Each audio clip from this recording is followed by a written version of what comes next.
नमस्कार, मायेचा स्पर्श चॅनलवर आपले स्वागत. आज आपण इथे बघणार आहोत की दुधाच्या साईपासून घरीच तूप कसे रेडी करायचे ते, आणि काही महत्त्वाच्या टिप्स मी सांगणार आहे. त्याकरिता हे व्हिडिओ शेवटपर्यंत बघा. ही दुधाची साय जवळपास 10 ते 15 दिवसाची आहे. ही मी फ्रीजमध्ये एका भांड्यात जमा केली. त्या भांड्याला खाली आपण दही लावून घेतले आणि त्यावर साय जमा केली आहे, जेणेकरून साईला वास येत नाही. पहिला फेर आपल्याला स्पीडमध्ये फिरवून घ्यायचा आहे आणि नंतर दुसऱ्या फेरमध्ये आपल्याला यामध्ये थंडगार पाणी किंवा बर्फाचे क्यूब्स वापरायचे आहे.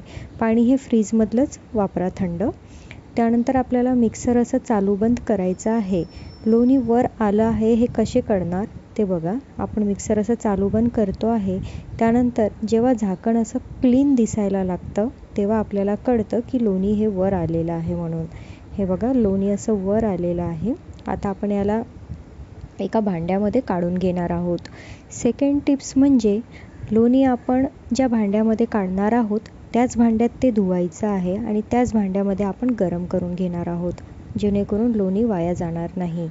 आणि ते मी तुम्हाला जे भांडं दाखवलेलं त्या दुधाच्या साईपासून इतकं लोणी आपलं आलेलं आहे. हे जवळपास 500 ग्रामच्या वर आहे.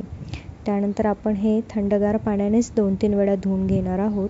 आता पाण्याचा कलर बघा कसा पांढरा दिसतो आहे. नंतर पाण्याचा कलर चेंज होईल तेव्हा आपल्याला कळेल की आपण लोणी हे व्यवस्थित धुवून घेतलेलं आहे. आणि साय ही बऱ्याच दिवसाची असल्यामुळे लोणी हे व्यवस्थितच धुवून घ्यायचं आहे. हे बघा, पाण्याचा कलर इथे चेंज झालेला आहे आणि 2-3 वेळा धुवून टाकलं आहे मी हे लोणी. यावरून कळतं की आपण लोणी व्यवस्थित धुतलं आहे म्हणून, त्यामुळे तुपाला वास येत नाही. आता आपलं हे लोणी रेडी आहे आणि आपण याला गॅसवर मंद आचेवर गरम करायला ठेवणार आहोत. यामध्ये मी 10 मिनटं झाले की 1-2 वेलची फोडून टाकणार आहे, त्यामुळे तुपाला छान वास येतो. हा माझा एक्सपिरियन्स आहे, मी नेहमीच टाकते. तुम्ही पण एकदा टाकून बघा.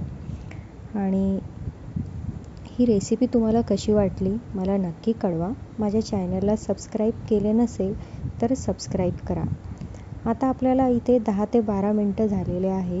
आपण हे छान उकळून घेतलेले आहे आणि ॲप्रोक्स आपल्याला 40 मिनटापर्यंत हे तापवून घ्यायचे आहे, जेणेकरून तूप छान बनते आणि कच्चं राहत नाही. आता आपण गॅस बंद केलेली आहे. तूप इथे पूर्ण रेडी आहे. याला छान थंड होऊ देऊया. आणि इथे चाळणीने मी एका भरणीमध्ये गाळून घेणार आहे याला. आणि हे पूर्ण थंड झाल्यावरच आपल्याला गाळून घ्यायचे आहे. हे बघा, इथे हे असं छान रवाळ साजूक तूप अगदी रेडी आहे. धन्यवाद.